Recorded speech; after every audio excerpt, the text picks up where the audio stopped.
I'm Jason Allan Scott. I've been in business 35 years. I know I don't look it, but I'm old as I'm old.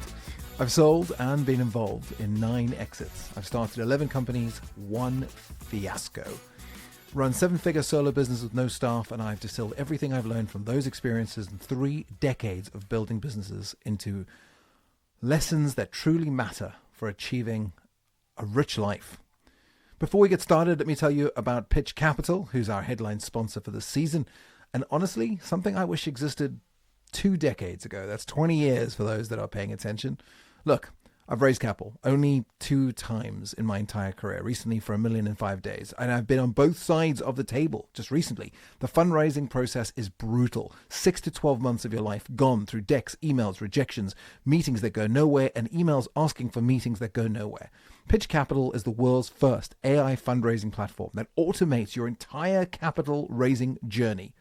You simply upload your business details, and in 90 seconds, you've got an investor-ready pitch deck and financial model. Then their AI matches you with the right investors, pre-seed to Series C+.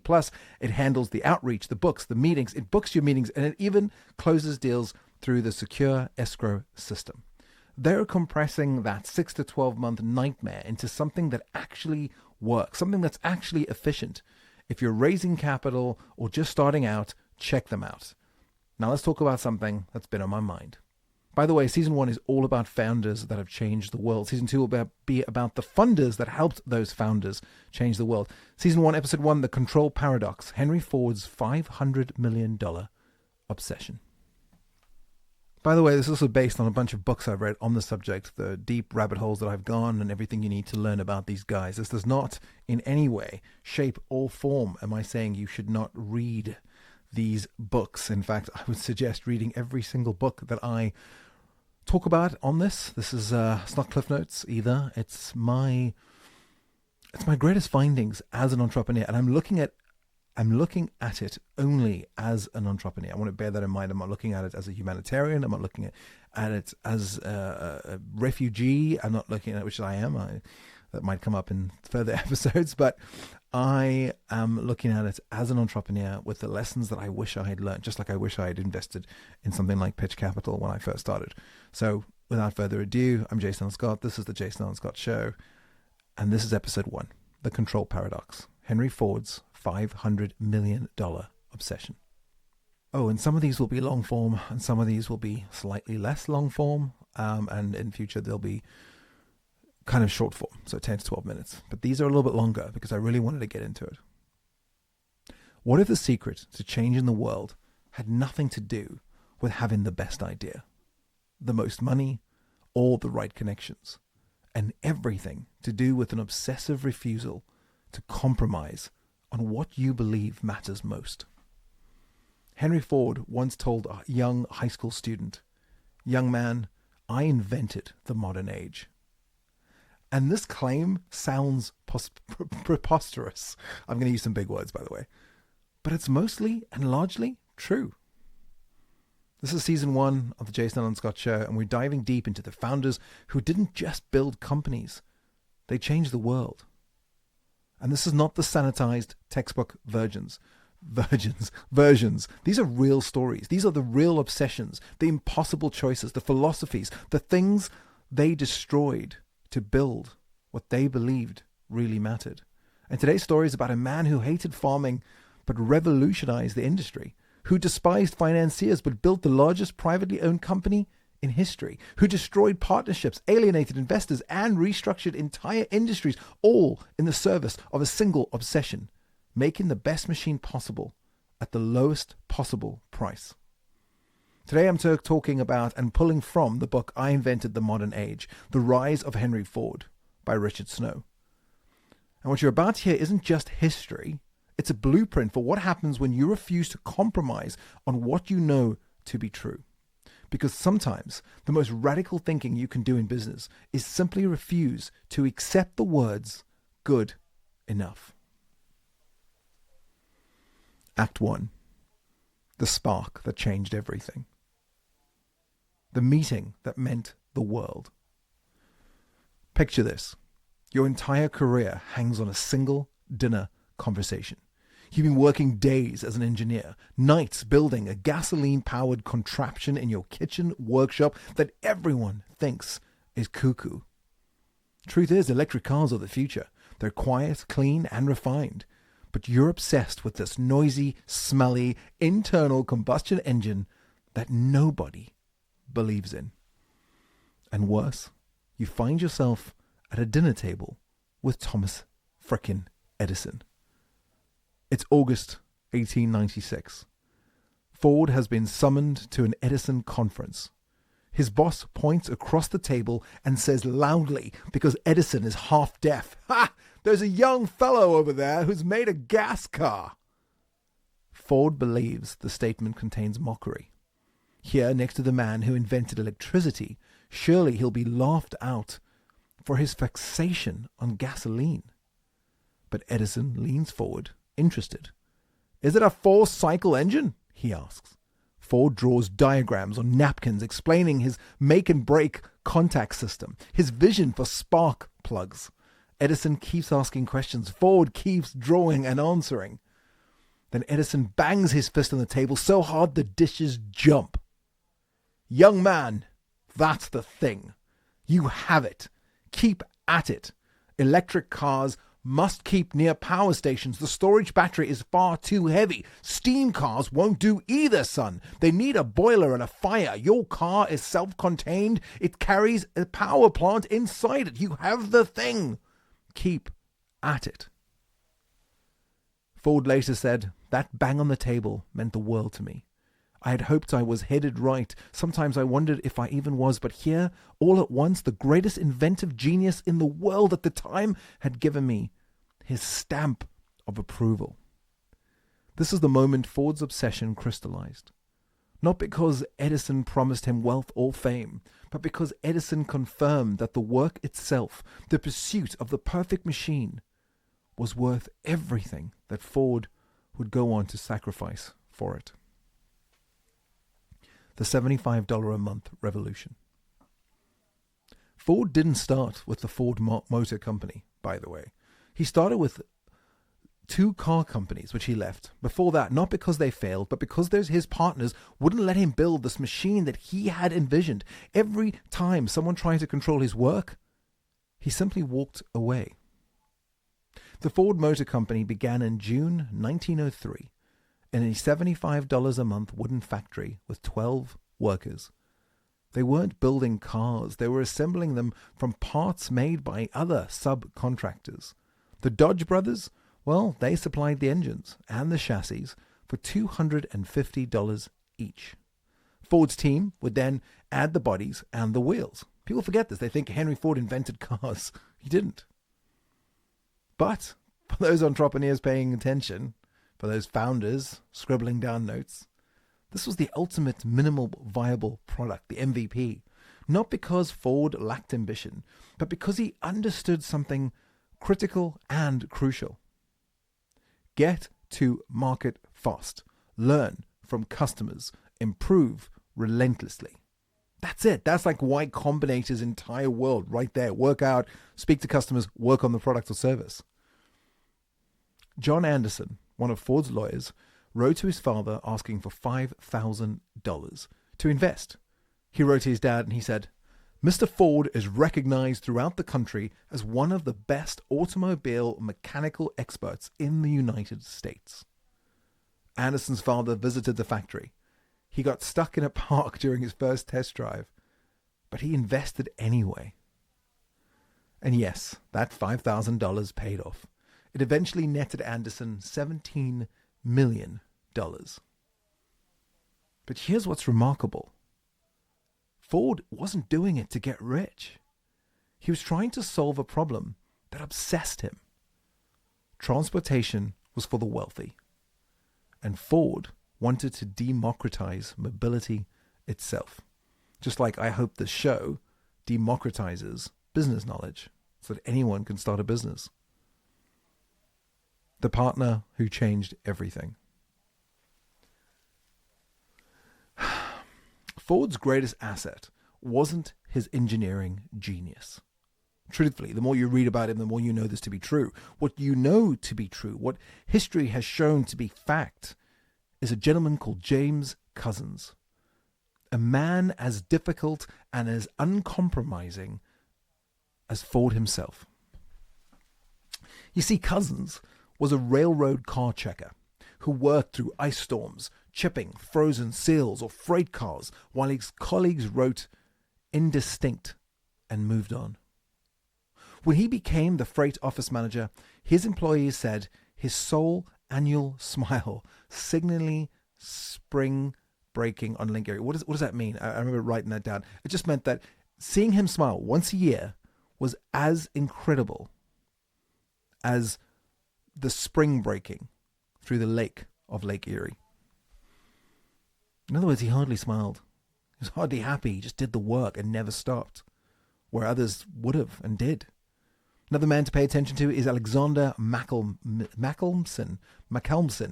Ford's partner. He hired Couzens to manage his coal business, but when the Ford Motor Company needed management, Malcolmson, forgive me, I'm going to butcher some of these names, tried to put Couzens in charge of cars instead. Couzens had never even seen a car. In fact, Couzens is reportedly to have said he thought they ran on water. Something maybe for the future. But something clicked. Ford, by himself, Snow once wrote, couldn't have managed a small grocery store, and Couzens could not have assembled a child's kiddie car. Yet together, they built an organization that astounded the world. Recently, a podcaster called Stephen Bartlett from the Diary of a CEO said he hired someone with no experience whatsoever. Perhaps if he had read this book, he wouldn't have found it so astounding that it worked out. That's why we do these books. When Ford wanted to keep perfecting cars instead of shipping them, a perfectionism that had killed his two previous companies, Couzens said hell to the no. Stop shipping and we go bankrupt, he said. And Ford listened. Ford kept shipping. The vision that divided partners. In 1905, Ford and Malcolmson were locked in a philosophical war. Malcolmson wanted expensive cars for the wealthy. In fact, half of all American cars sold at that stage were between $3,000 to $5,000. But Ford wanted the opposite. Make the car cheaper, not more expensive. You'll do better selling lots of low-priced cars to farmers and shop clerks than a few lavished ones to millionaires. For those that pay attention, this is very opposite to what Tesla did and Elon Musk. You see, Ford told John Anderson, Mr. Anderson, when you get to making cars in quantity and when you make them cheaper, you can get more people with enough money to buy them. The way to make automobiles is to make one automobile like another automobile like another automobile. Just one pin is like another pin when it comes from a pin factory. That's not business strategy. That's conviction. That's moral conviction. Ford couldn't tolerate a world where transportation was a luxury good.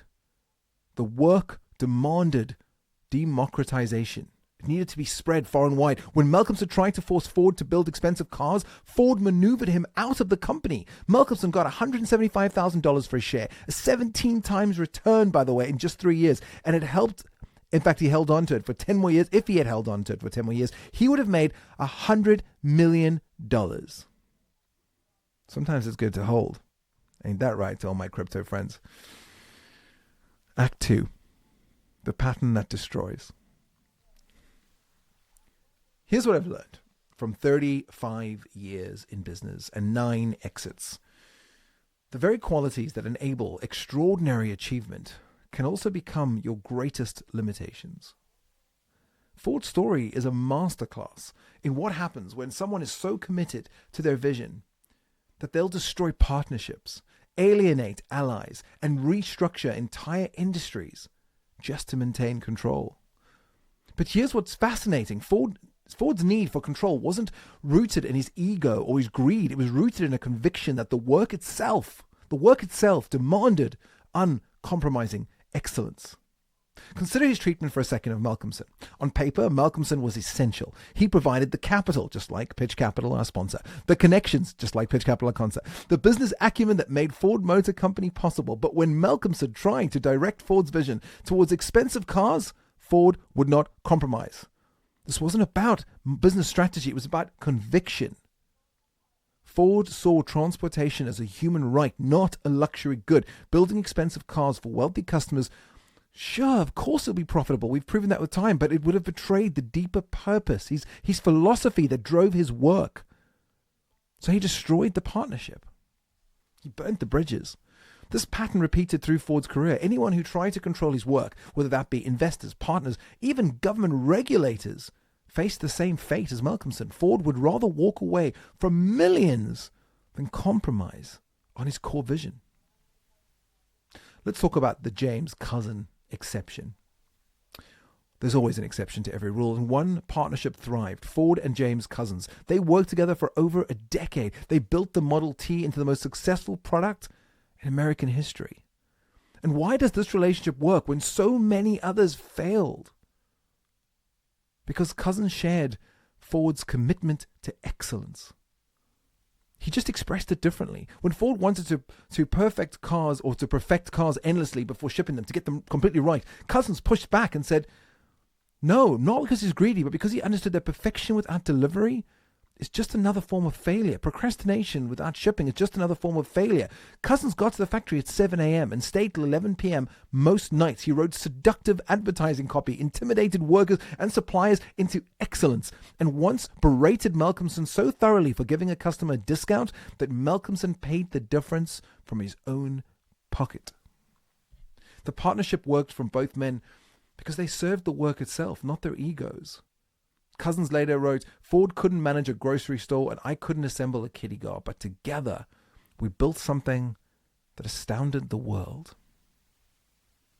The ultimate control move. Ford's obsession with control reached its apex, its pointy point in 1919, when he accomplished something unprecedented in American business. He bought out every single shareholder and became the sole owner of a $500 million company. When the Dodge brothers,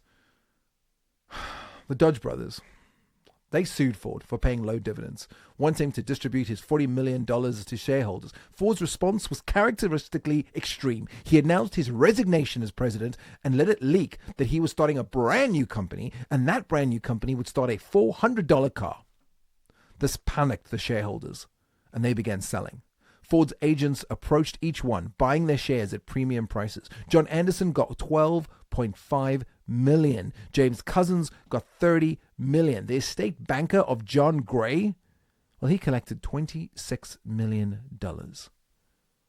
Ford borrowed $75 million from the Wall Street financiers. He despised to fund the buyout, but he did it. And when it was complete, he owned the largest company ever held by a single individual, worth more than John D. Rockefeller's peak stake in Standard Oil, the business that would make him a multi-billionaire. The financial press, they did what they always do. They called it impossible. But Ford knew something that all of us know. It's not impossible. It's improbable. And it's only improbable to you. Because for Ford, the company wasn't just a business. It was the physical manifestation of his vision. It was the thing he could touch and feel from the thing he thought. Sharing control meant compromising on the work, on his dream. But of course, where there is dark, there is light. And there is a dark side of obsession. Ford's story reveals both the power and the danger of uncompromising vision. His refusal to compromise created the Model T. It democratized transportation, and it built modern industrial America. But it also made him isolated, paranoid, and unable to adapt when the world eventually changed, and the world always changes. By the 1920s, Ford's insistence on controlling every detail began working against him. Customers wanted choice. color, financing options. Ford wanted simplicity and uniformity. He said famously, "Any customer can have any car, any color, as long as it's black." Funny now, but true. His competitors, led by a gentleman called Alfred Sloan at GM, General Motors, began offering annual model changes. He changed it up. He made variety exciting. He gave multiple price points, and he coordinated incredible marketing. Ford's market share plummeted from 50% to 15% in just 10 short years. The same qualities that made Ford revolutionary, his focus on the work itself, his refusal to compromise on core principles, eventually made him obsolete. The work he loved became a prison of his own making. Act 3. What does this mean for you now, listening to this, watching this?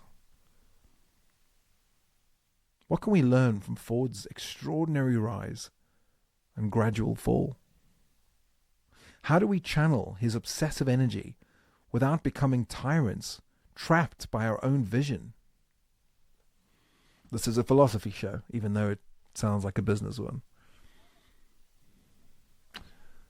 First and foremost, identify your vision. Ford's genius wasn't just making cars. It was making cars for everyone. His obsession served a larger democratic purpose. He wanted to expand access to mobility, to opportunity, to freedom. He was a missionary, not a mercenary. We'll talk about that more as the season continues. Do you have a democratic vision? Do you have a vision that helps more than it serves you, it serves others? Not just what you want to build, but who you want to serve. And, to quote Simon Sinek, who I'm sure quoted someone else, what's your why for doing it? You see, Ford couldn't tolerate a world where transportation was limited to the haves only, when so many had not. What can't you tolerate about the current state of the world? For me, it's the fact that people still have to work for other people. There are more salarymen than businessmen. The difference in Japan being one works for someone and gives his life for that, for nothing, and the other one gets to control their destiny.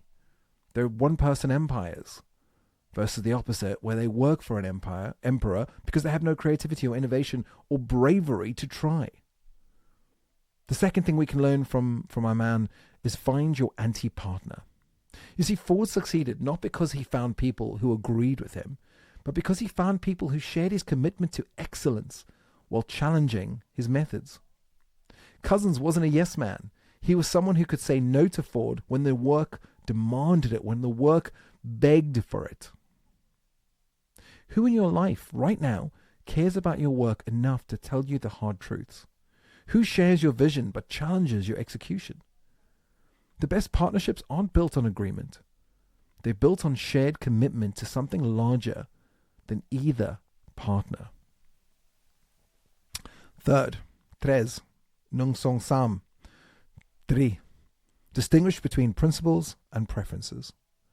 Ford's tragedy was his inability to distinguish between core principles, affordable, reliable transportation, and personal preferences, black paint, manual transmissions, uniform design. He defended both with equal intensity, ultimately undermining his own vision. What are your non-negotiables versus your preferences? What would you rather fail than compromise on? And what are you holding onto simply because you've always held on to it? Every episode, I'd like to give you a challenge. Today's challenge is take one project where you've been accepting good enough because fighting for better seemed too difficult or disruptive to your current life. And I want you to ask yourself, if this mattered as much to me as the Model T mattered to Henry Ford, what would I do differently? And don't overthink it. Don't make it don't make some dramatic changes overnight. Just identify one small way you can stop compromising on something that truly serves your larger vision. Ford's desk had a simple plaque. It said simplicity, transparency, clarity, humility. The man who invented the modern age understood that transformation starts with clarity about what really matters. I have a similar thing. It says, in the end, you need to know that you lived, loved, and mattered. Henry Ford changed the world not because he wanted to be rich or famous, but because he couldn't tolerate the gap between what transportation was and what it could become. The work itself was the reward, even when it cost him everything. What gap can't you tolerate? What could you build if you stopped accepting good enough and started demanding that your work serve something larger than yourself? In the next episode of the Jason Allan Scott Show, we'll explore another founder who refused to accept the status quo, but chose collaboration over control. Until then, think about your vision. And remember, the world needs what only you can create. When your work serves something larger than yourself, you serve everyone. I'm Jason Allan Scott. I'll see you next time.